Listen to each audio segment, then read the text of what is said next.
Hello and welcome to the 2023 Traders Summit. I'm Dr. Patrick Gentempo, and the title of this talk is, What is Money? And you'll find out pretty quickly that this is a really important subject. I'm sorry I can't be there with you live. I had to be somewhere else this weekend. However, I am excited to be here with you virtually, and I hope that what we're going to talk about here is going to have a massive impact on you. Now, I've given literally over 1,000 presentations around the world over a period of many years. So I have some experience working with audiences. And one of the things I like to lay out right from the very beginning is a decision about how this conference and how this presentation is going to impact you. Why? Because here's what I've noticed. I can go to a place, I can give a presentation, crowd loves the presentation, they applaud, they share the notes they took with me. They tell me how excited they are about what they learned. And then 6 months or a year later, I can run into some of the same people who are in that presentation, and I can ask them a question. How's it going since I saw you last? Response I would get very often was, about the same. So my response would be, well, then why did you spend your time and money to come out to that particular place? And why did I spend my energy to come there if 6 months, a year later, things are going to be about the same? I call that a jacuzzi experience. Why? You know how when you get into the hot tub, you get into the jacuzzi, feels really good while you're in it, but the next day it really doesn't have much impact on your life? I don't want this experience to be that for you. Now, what's interesting is that once in a while, when I would run into somebody who had been at one of my previous programs and I would ask them, hey, how's it going? They would say, ever since I was at that program, my whole life has changed. And they would start telling me about all the things that switched, that they can point back to that program and see it as an inflection point for them. I call that a pivotal experience. When you have a pivotal experience, your life is never the same again. So what I want you to decide right now, before we get into the core of this presentation, is what kind of experience are you going to have? Are you going to have a jacuzzi experience? Or are you going to have a pivotal experience? Now, if I'm reading your mind properly, you might be thinking right now, well, it all depends on how good your material is. I mean, how can I say that now? What matters is the presentation you're going to give. Are you going to give me information that's going to change my life and change my future? Well, let me point out something to you. People who are at the exact same program, at the exact same time, learning the exact same information, some of them have pivotal experiences, some have jacuzzi experiences. What's the difference between them? The difference isn't me, the difference is you. I believe you get out of this exactly what you want to put in. I believe that you make decisions up front about what your intentions are, and if your intentions are the way that you want them to be to have a pivotal experience, you're going to have one. But if you're kind of cynical and sit back and say, we'll see if this is any good, etc., the likelihood is you're not going to have a pivotal experience. Your life really isn't going to change. You're not going to look back on this moment, this weekend, this summit that you're attending right now. You're not going to look back on it and say, boy, ever since I went to that event, my life went in a whole new and better direction. Here's what I know. The information is here. This entire summit is going to provide you with information that can change your life. I happen to know the material I'm going to present to you shortly, and I can tell you it's changed the lives of thousands of people around the world over a period of years. I know the content, I know the material, I know the impact it can have. The only ingredient missing, the only factor, the variable, is you. How are you going to show up? How are you going to receive it? And are you going to make a commitment now to take this information and to put it on the ground, integrate it into your life, and have it make a difference for you? If you want that, it's here and it's available for you. And I can tell you, the reason I'm here right now having this conversation with you is because I want that to happen. That's my purpose in doing this. I'm not doing this because I have nothing better to do. I'm a pretty busy guy. I have a lot of things that I need to attend to, but this is important. Me being able to have this conversation with you and have it have an impact on your life and future matters to me. That's a part of my purpose in life. That's why I get up in the morning and go out and do the things that I do. So I'm excited to be here, but it's hard for me to jump right into the material without first pointing these things out, because I know how I want to show up, But now the question is, how are you showing up right now to greet me during this presentation so that we can have an experience together that can be transformative? So with that in mind, let's jump in. I want to first tell you that I'm a big fan of day trading. As a matter of fact, I'm so big a fan that my 18-year-old son, Hudson, is a student in the course right now. I believe in it. I believe in the people behind it. And I believe that taking control of your life and having this type of agency over your own life, your own income, your own schedule, your own future is something that speaks to my values, something that for people who have that disposition, I believe this is a great vehicle for them. What would interfere with someone's success? What might be the inhibitory things that would prevent somebody from taking a course like this and going out and succeeding?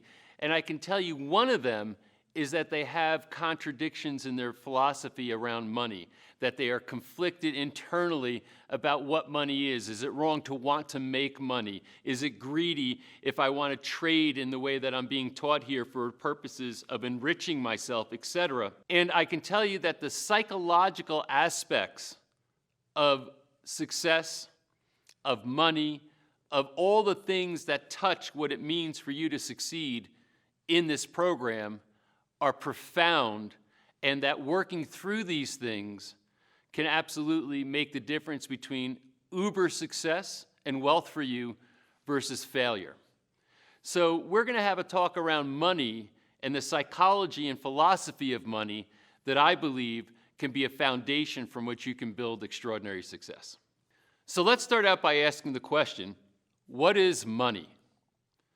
Man, I got to tell you, money is a topic and a subject and a phrase or a term, a word, if you will, that has a lot of polarization. People who look at money as the root of all evil, right? That's what we've been taught by our mothers, fathers, and teachers and preachers. Money is the root of all evil. Then people will correct them and say, no, that's not what it is. It's the love of money is the root of all evil. Is it? What do you think? How do you respond when you hear that? Let me tell you, I've got some right here that, they call this cold hard cash. To me, it's kind of soft and warm. Feels kind of nice. And I'll admit it right now publicly, I love it. Now the question is, what am I saying I love? Am I saying I love pieces of paper, that have these pictures of dead presidents on them? That's kind of meaningless. What does money represent? That's what matters, and that's what we're going to have a talk about. First, let's start with the material aspect, this stuff that's paper. What value do these little pieces of paper have? Well, let me give you a thought experiment. Suppose that I were to take you and put you on a deserted island, and I put you on that island with $1 billion, with a B, $1 billion in cash on the beach. It's just you and the money. What good's the $1 billion? You're a billionaire. But you're sitting on a beach with all this paper and nothing else. There's nothing to trade that money for. Money in and of itself is worthless.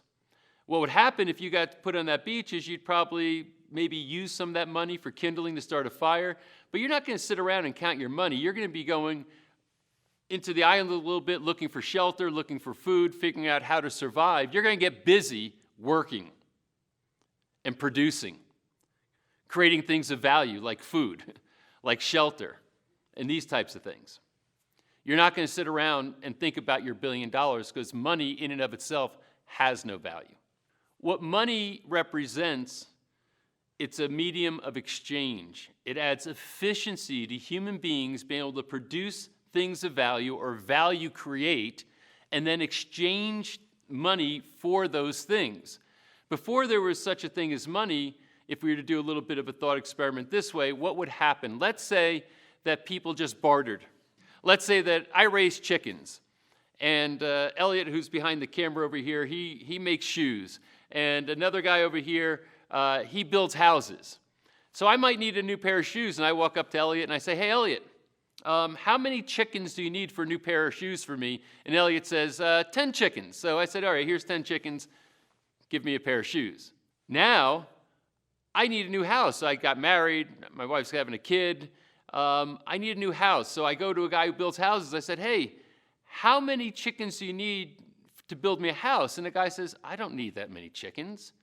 He said, but here's a list of what I need. Here's some shoes I need. Here's some chickens I need. Here's a cow that I need. And he gives me a list of all these different things. And now I have to go out and figure out, how can I keep trading my chickens to put together this whole list so this guy will build me a house? Do you see how inefficient that is?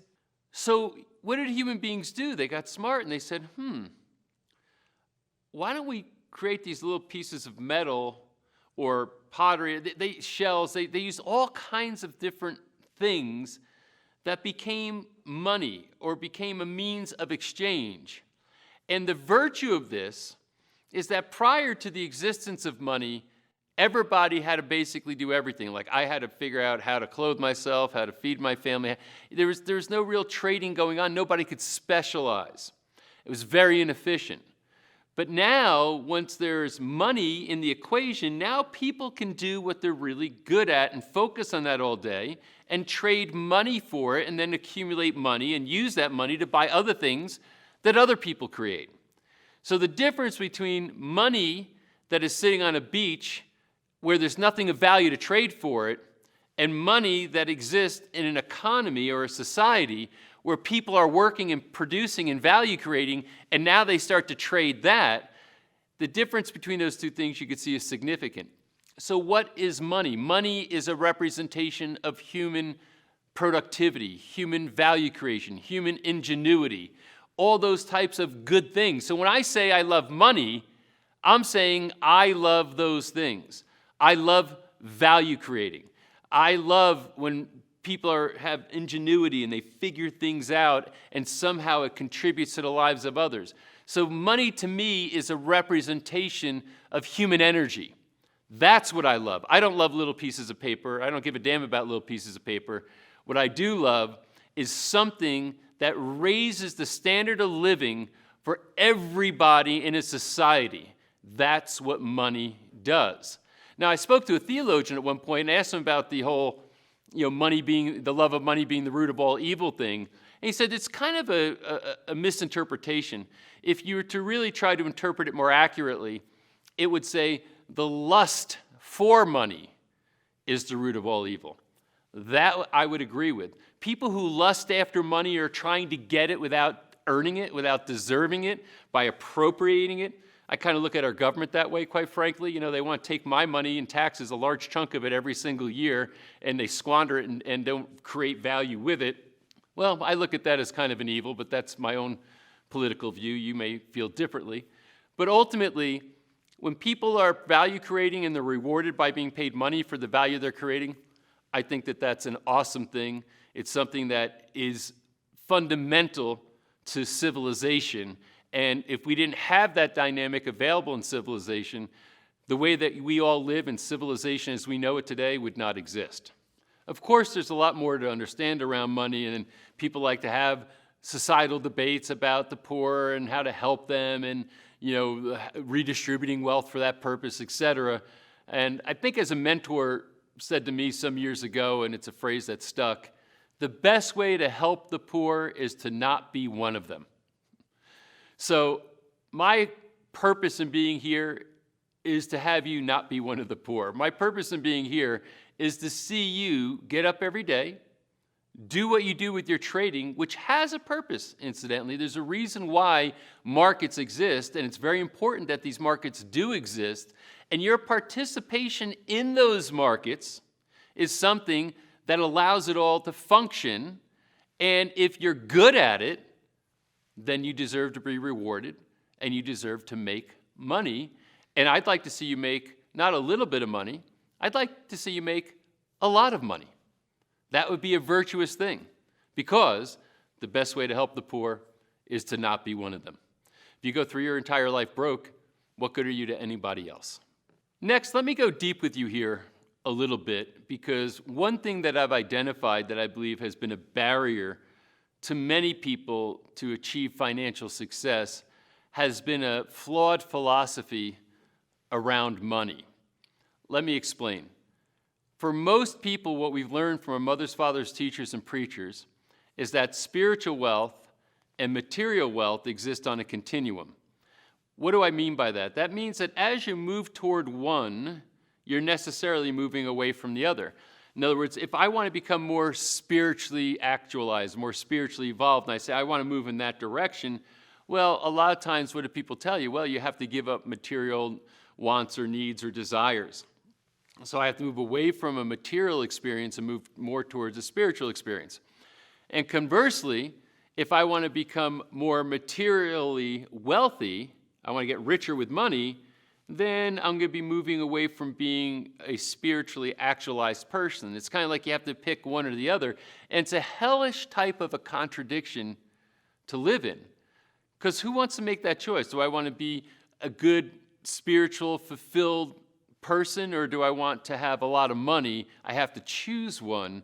And then most people end up somewhere between the two. They don't really fulfill themselves on either side. And I always have seen this as a struggle. The books that are written about, becoming more of a spiritually evolved person and becoming more contemplative and mindful or religious or any of those types of things, all of that sort of wants to move you away from material things. And then again, vice versa, if you get too caught up in material things, you lose your spiritual self. And in some respects, that might be true, but not when it comes to money. Money isn't something that moves you toward or away one from the other. How do we reconcile this, or how do we solve this particular problem? And I remember I was reading Einstein's book on relativity, where he was explaining his theories of special and general relativity and interpreting them.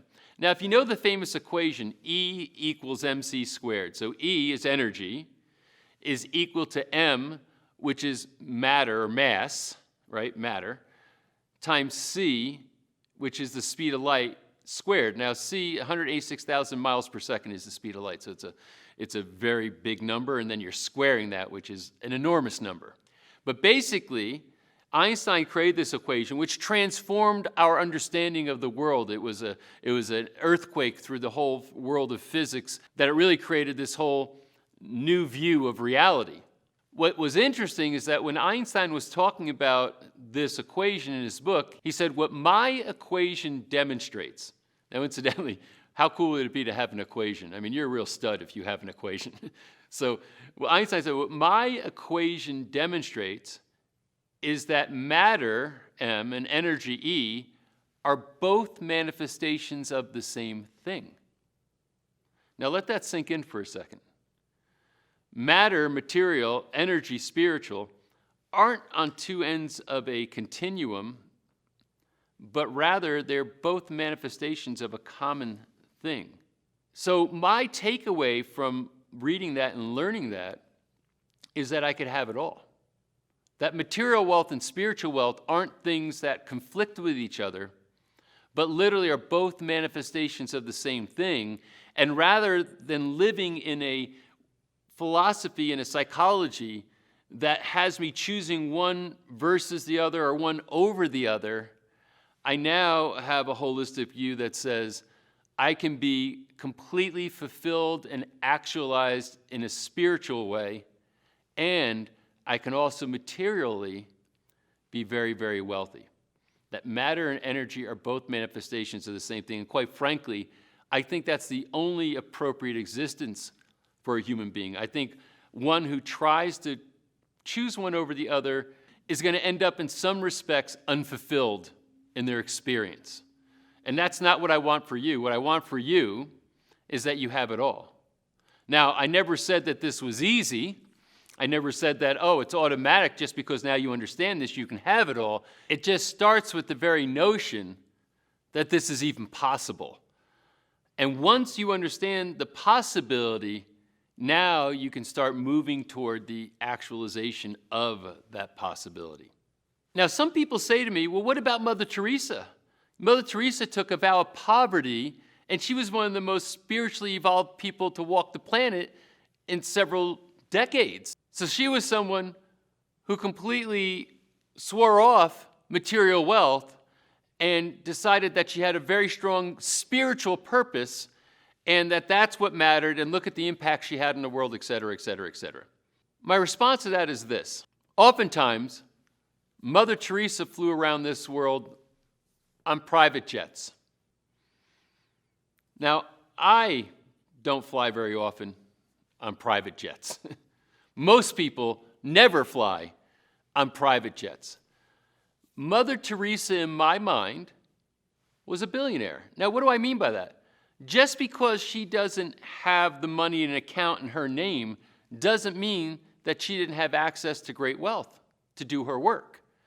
She had donations of millions and millions and millions of dollars that people wanted to contribute. The strength of her spiritual purpose was so strong that she generated the material wealth. Now, if somebody said to me, hey, listen, here's a jet, here's pilots, here's fuel, everything you need to do your work. You can use it whenever you want, go anywhere in the world that you need to go, but you just don't own it. I'd be very cool with that. You see, it's not a matter of, do I hold title to the jet? The question is, what resources are available to me in my life to do the things that I want to do, to actualize my purpose, etc. So you will find that people, when they are very strong spiritually, typically they're attracting great wealth materially. Maybe it's not an account in their name, but they have use and access to it because matter and energy, spiritual wealth and material wealth, both manifest from the same thing. So they go together if things are right, if the people are right, if balance is right, etc. That's the way it should be. Now, you might say, well, geez, I don't have a big spiritual purpose like a Mother Teresa. I'm looking to just make money every day trading. Well, you can understand a couple of things. Number one, you don't have an obligation to be Mother Teresa. And I can tell you that many people, when they have a great deal of wealth, when they start to think about what they would do with it beyond their own needs for themselves and their family, they start to think about how they might help to contribute to other people's lives.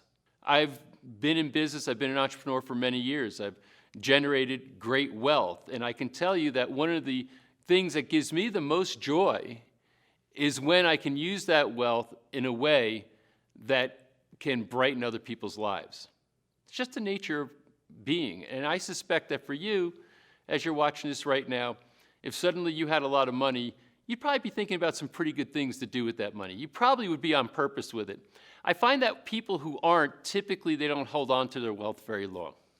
They end up having maybe some issues. And I want to be clear, there's no obligation that you have to suddenly become some great and charitable person should you become very wealthy.